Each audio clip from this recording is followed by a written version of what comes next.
What's up, my fellow Michiganians, Michiganders, whatever you happen to call yourselves? Welcome to Wolverine State Sports Talk. And today I wanted to talk about the great job that Josh Gattis did in Saturday's game. Yes, I was concerned when we were down 17 to 14, but when you look back at this game, the fact is we scored two touchdowns in the red zone, and both were great play calls.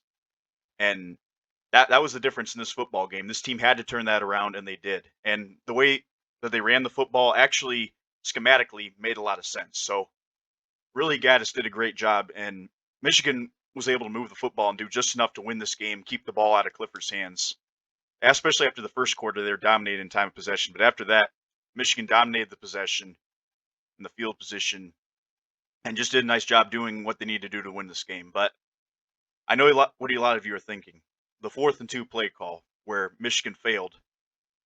And when I was in the stadium, I thought it was a horrible play call by Gaddis. But looking back on it, it actually wasn't as bad as it seems. So originally the play is designed to go this way. And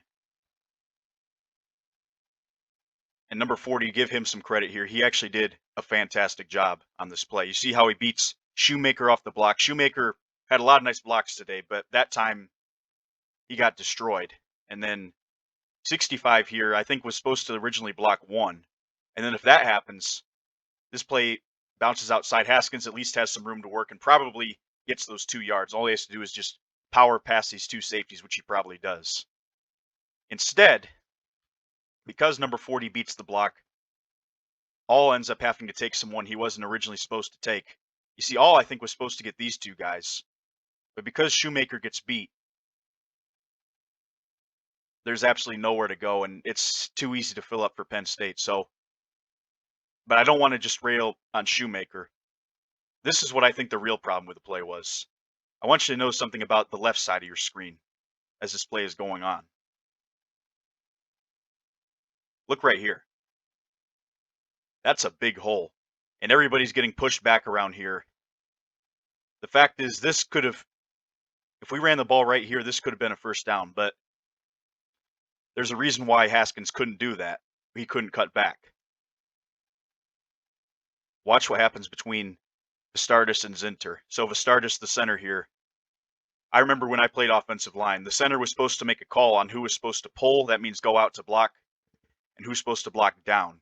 And as you can see on this play, Zinter is in good position here to block the guy down.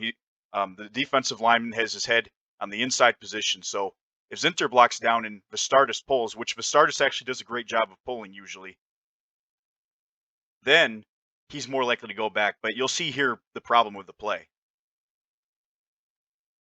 The wrong call was made, and that's just a tough block for Vistardis. There's no reason you should be doing a reach block there.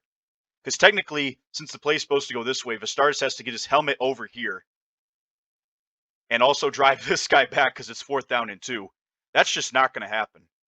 And you can tell the rest of the linemen aren't reach blocking, so this was just a messed up assignment here in the middle.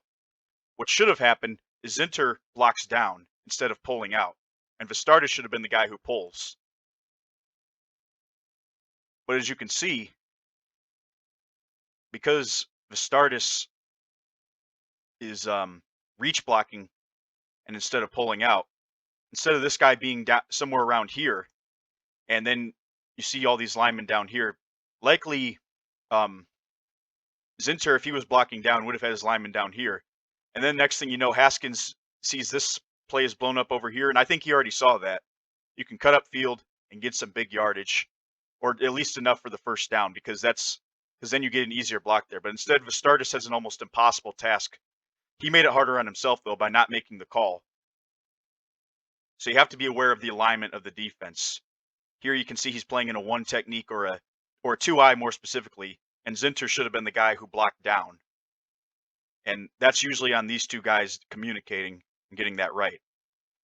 Because if he blocks down, then Haskins has a great cutback lane, and this is a first down. So it just goes to show you, like, it's easy to sit here and think, oh my gosh, Gattis is calling terrible plays. But the truth is, this play should have worked for a first down. And throughout the game, this play was working. But it was just, I think the communication between the offensive line was not good in this game because the noise in the crowd was distracting them. And you saw how many false starts they had, and this is another example of where offensive line communication wasn't good. So this is not on Gattis. This is on the execution, the X's and O's. But they did their job after this point. So kudos to the offensive line, kudos to the tight end group. Even though they got beat on this play, they did a great job the rest of the game, and they executed their blocks beautifully. So big credit there. But I just want to highlight this 4th and 2 play because it really shows that's not Gaddis that was the problem on this play. It was just the execution. And it was a great job by Penn State, too. I'll give them some credit.